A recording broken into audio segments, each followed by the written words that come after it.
Turbulence. The Cessna bobbed gently on the cracked tarmac of the airfield. Jonathan bounced on the balls of his feet, feigning nonchalance. "Small plane," he stated, unnecessarily, as Jessica approached, her expression a mask of polite neutrality. "Indeed," she replied, her voice crisp. Her linen pants and tailored jacket seemed out of place against the backdrop of the dusty airstrip. He wondered if she always looked so composed. He shoved his hands deeper into his pockets.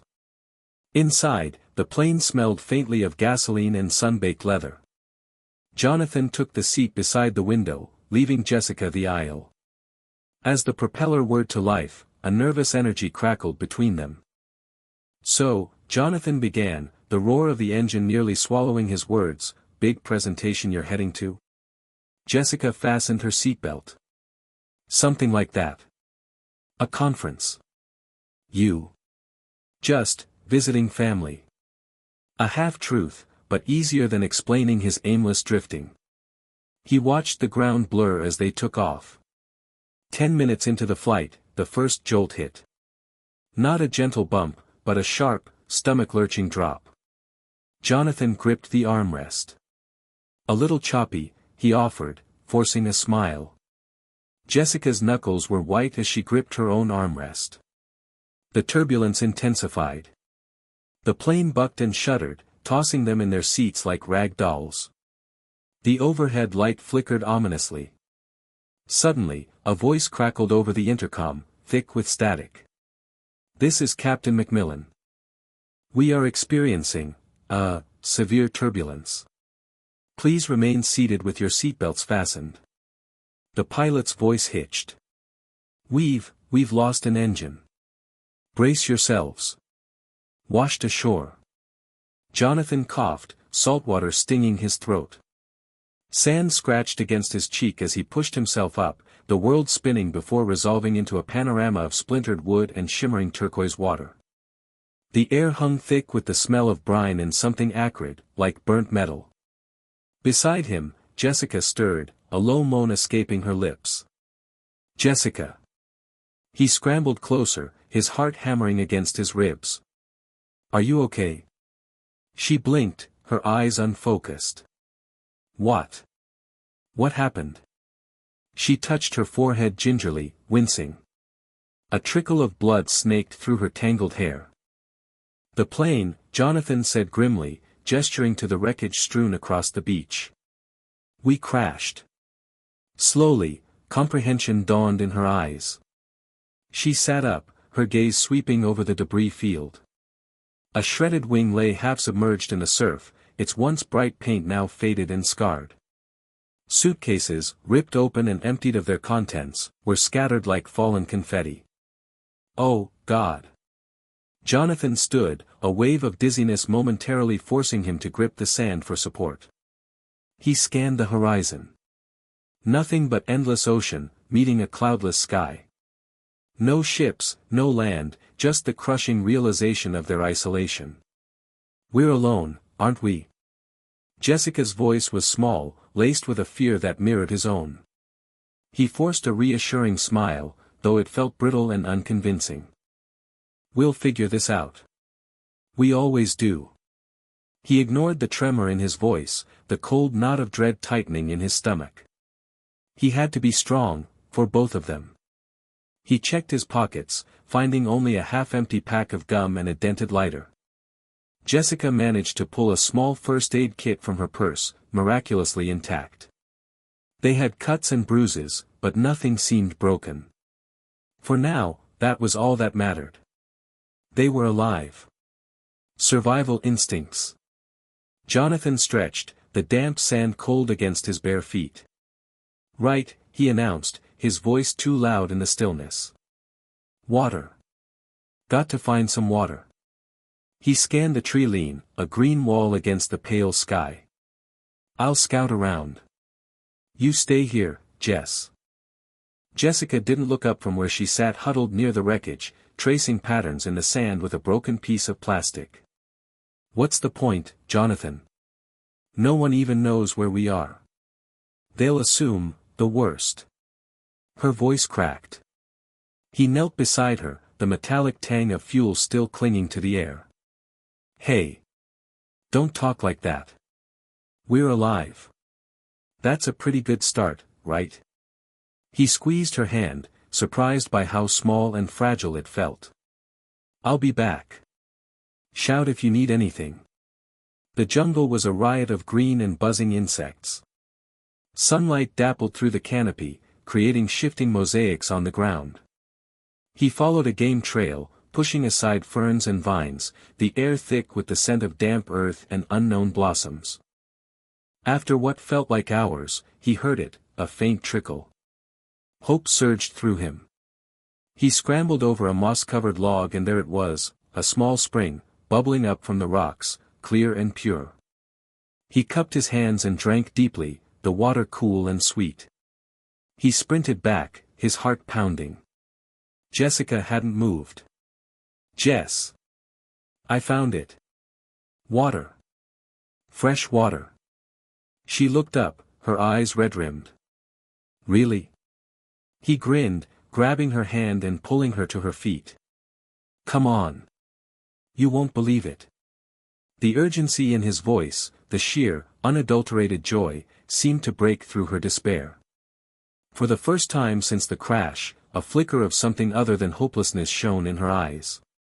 Shelter and secrets. The sun bled orange onto the horizon, urging them to hurry.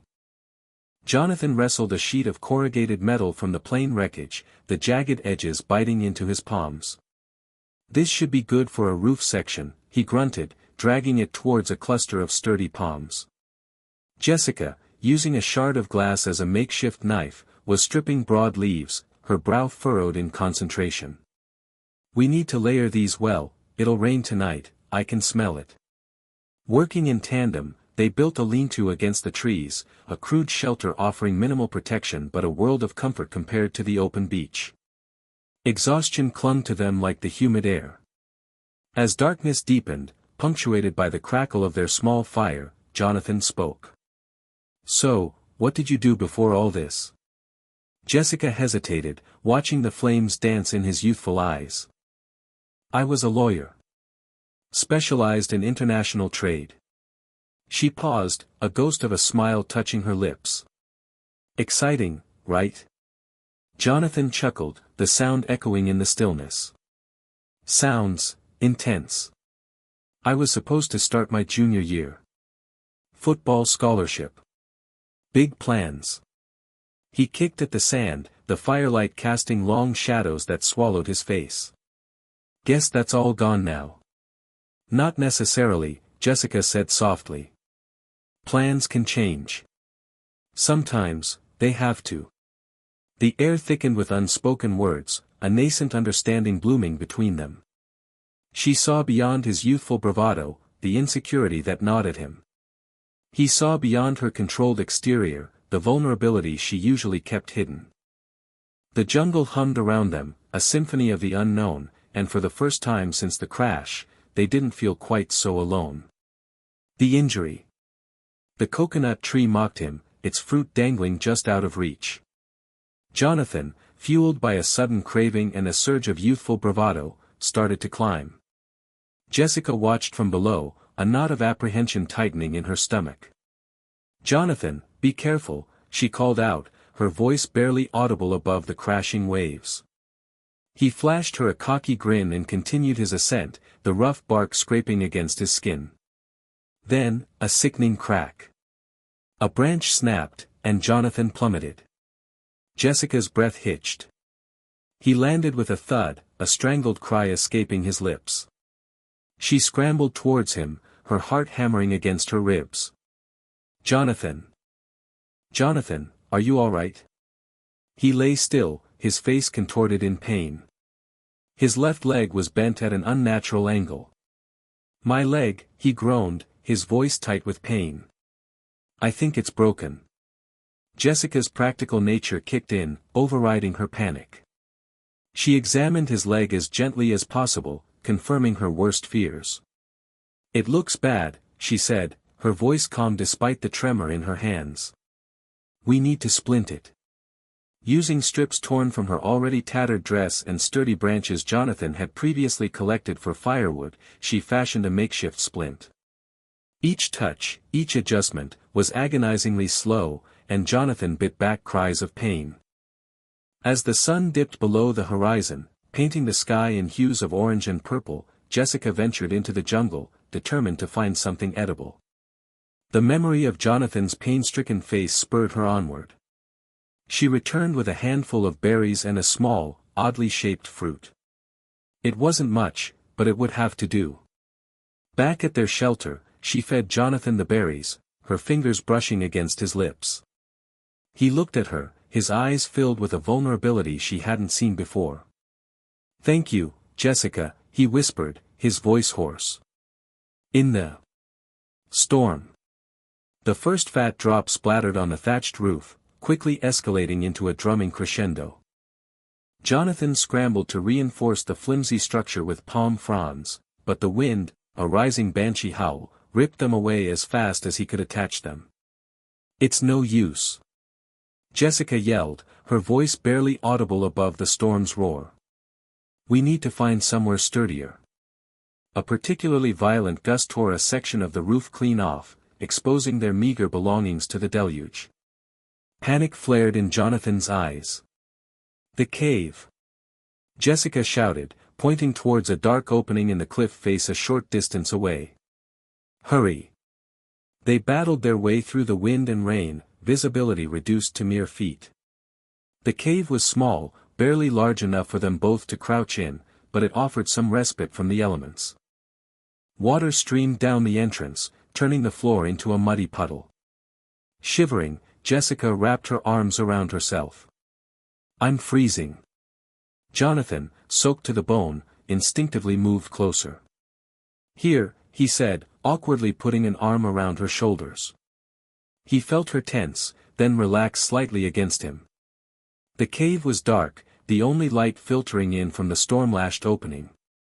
The air was thick with the smell of wet earth and something else, something subtly intoxicating that he couldn't quite place.